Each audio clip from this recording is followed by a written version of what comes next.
Welcome back to the Gentleman's Gazette. In today's video, we'll be discussing our 15 top tips for keeping your hair looking healthy.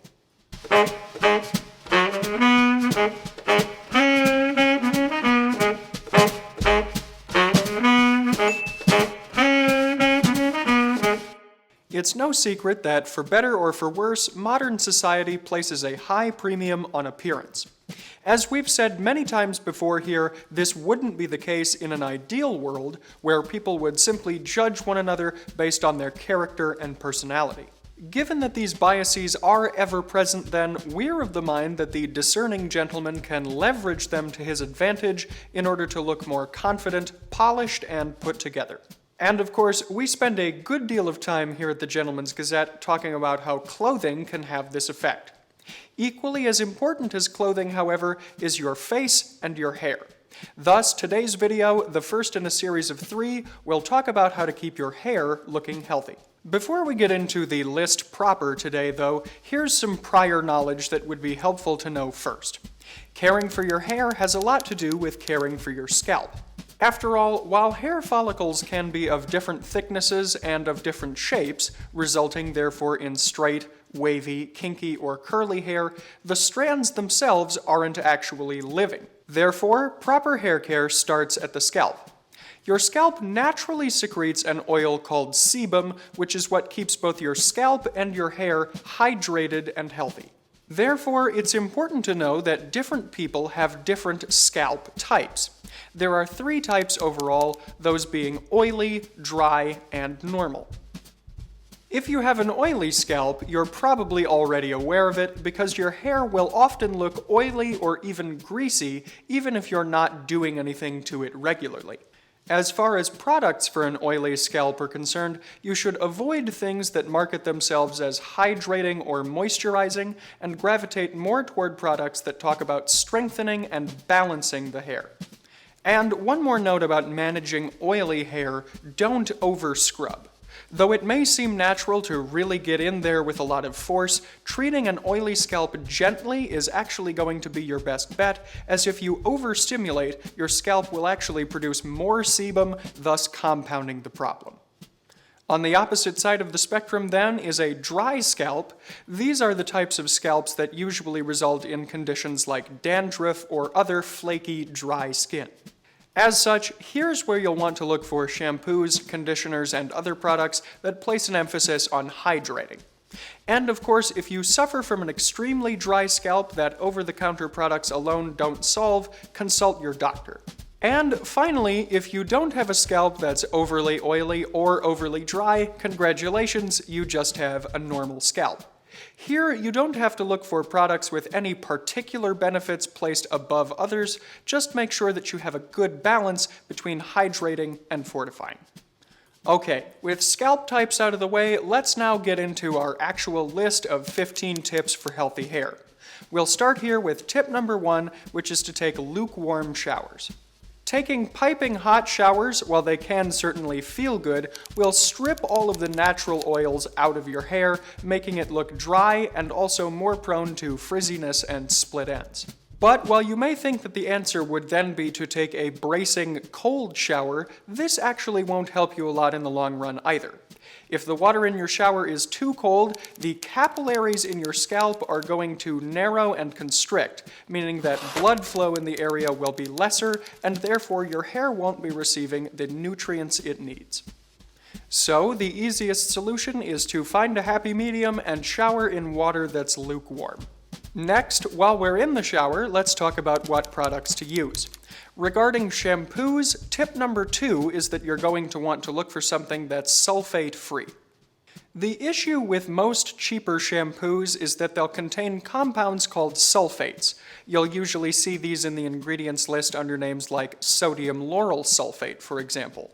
The main point of these ingredients is to make shampoo foam more and create more suds, because naturally we feel that if a product is sudsing, it's doing a better job of cleaning things.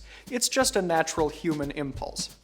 In addition to creating more bubbles, though, these sulfates are going to take the natural oils out of your hair, which, as we've already discussed, isn't a good thing.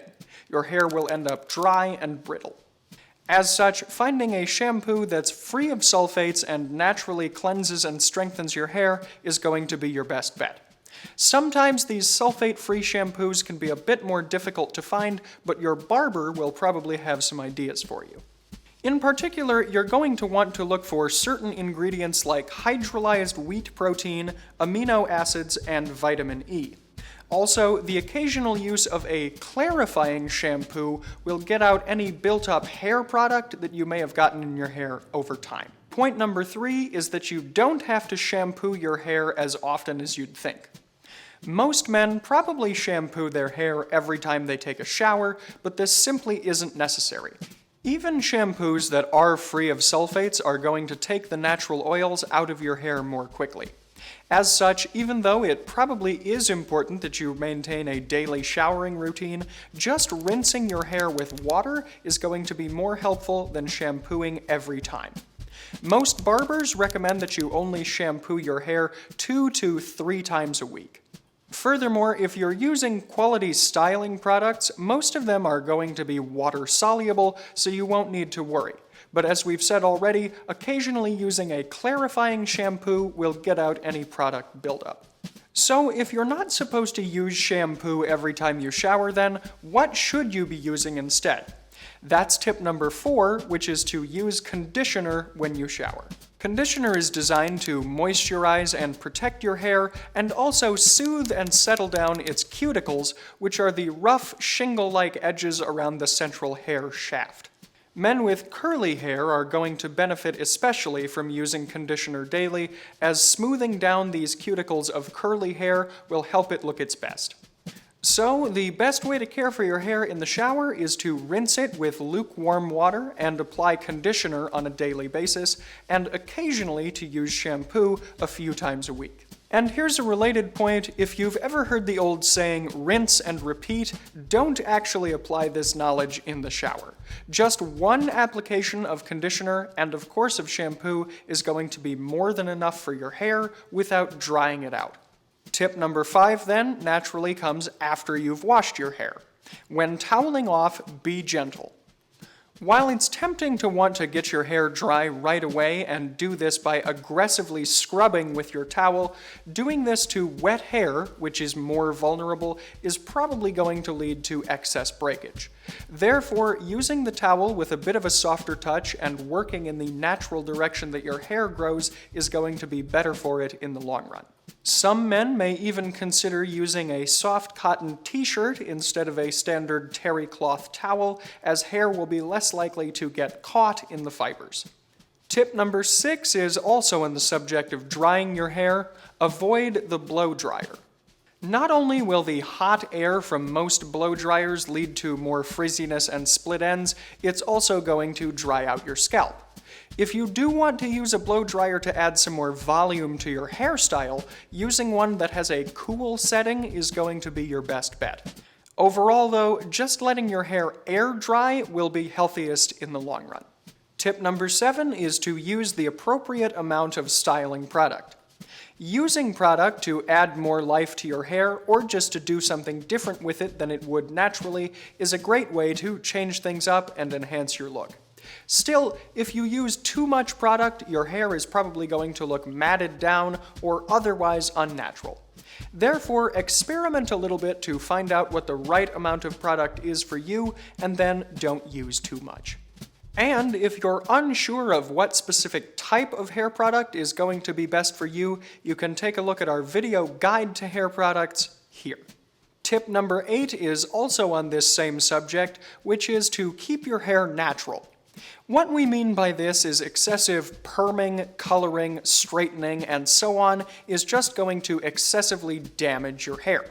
Of course, men are probably less likely to have these procedures done, but even so, only do them every so often if you'd like to experiment.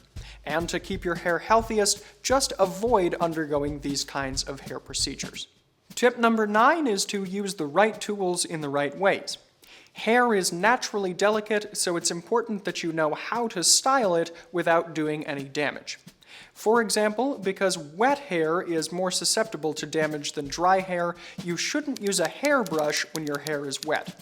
The hair strands can get tangled in the many bristles of the brush and can get pulled out more easily. If you're going to style your hair when it's wet, it's better to use your hands or to use a relatively wide-toothed comb. And when using a tool to style your hair, it's important to do so with smooth movement. If you move too quickly or use too much force, you're probably going to have an increased chance of pulling hair out of your scalp or damaging the scalp itself. So, those are all of our tips covering the specific hair care routines of most men. To round out our list today, here are a few more pieces of general advice. Tip number 10 is to get a haircut regularly.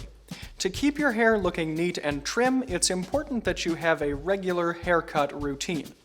Most barbers recommend that you get your haircut around every 4 to 6 weeks.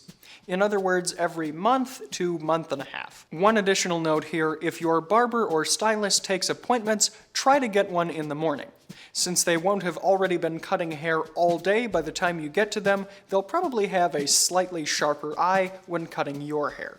Tip number 11 is to avoid hats, headbands, and other headgear that's too tight on your head.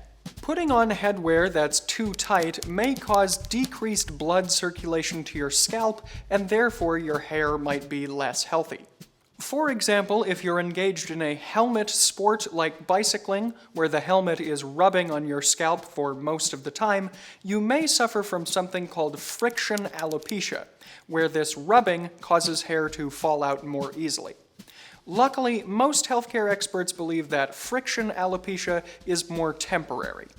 More permanent, however, is the condition known as traction alopecia, which is caused by pulling the hair back tightly for extended periods of time, as in the recent fad for man buns, for example. And if you're wearing tight headwear or have your hair pulled back tightly for strenuous physical activity, not only is the friction or tension alopecia going to be at play, but also the increased sweat production probably won't be great for your scalp either. The solution here, then, is to just make sure that you're wearing headwear that fits your head properly and that your hair isn't under any additional tension. Of course, it's slightly different from something like a bike helmet, but on the topic of headwear in general, if you'd like to look at some more stylish options, you can consult our playlist on hats here. Tip number 12 is to avoid chlorine as much as possible. The chlorine that you'll typically find in swimming pools is very harmful to your hair, as it's going to dry out both the hair and the scalp. In order to protect your hair from the chlorine, then, before getting into the pool, you can wet your hair and apply just a bit of mild conditioner. And if you're confident enough in your own image, wearing a swim cap could be another choice. And on the subject of things to avoid, tip number 13 here is to avoid excessive time in the sun without headwear. Of course, as we said earlier, you should make sure that your headwear fits, but don't spend too much time in the sun with your head exposed, especially if you've already got thinning hair. If your scalp is subjected to a sunburn, it can produce a compound called a superoxide, which will cause your hair to switch from being in a growth mode to being more in a shedding mode. Not good. Tip number 14 is to avoid stress. Of course, in today's fast-paced society, there are any number of things to be stressed about.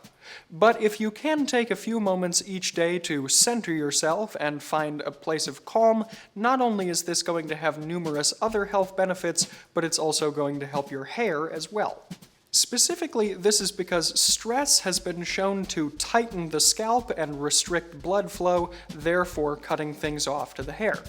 In addition to finding time to de-stress each day, getting regular scalp massages will feel great and will also be healthy for your hair. And our final tip, number 15, is in general, try to stay healthy as much as possible. What do we mean by this? Well, as you might expect, it's as simple as trying to eat right, get enough sleep, and exercise as much as you can.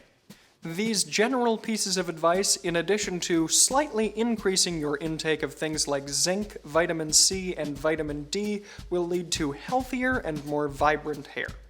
Armed with these 15 tips then, not only will your hair be healthier, but it should also give you less trouble as you try to groom it, so you can avoid those hair-raising situations. Before we go, here's a note to check out our guides to 5 classic hairstyles for gentlemen here, and also 15 common grooming mistakes and how to avoid them here. Today's video features a simple and casual outfit, good for doing some grooming at home. My polo shirt is gray-blue in color, and it features multi-track stripes in white. By the way, if you're curious about multi-track stripes or any other definitions, you can check out our guide to stripes here. The collar is plain in color for a bit of contrast, and the brown buttons harmonize well with the brown elements in my outfit. Speaking of which, my trousers are plain brown, my belt is medium brown, and my shoes are dark oxblood penny loafers. However, the color difference between the belt and the shoes isn't too great, so nothing is jarring. My socks, meanwhile, are also gray-blue in color to harmonize with my shirt, and they feature a herringbone pattern. Of course, my outfit is exceptionally casual today, so I'm not wearing any accessories, but if you're interested in finding such accessories, such as collar pins, boutonnieres, pocket squares, and so on, you can find them in the Fort Belvedere shop here.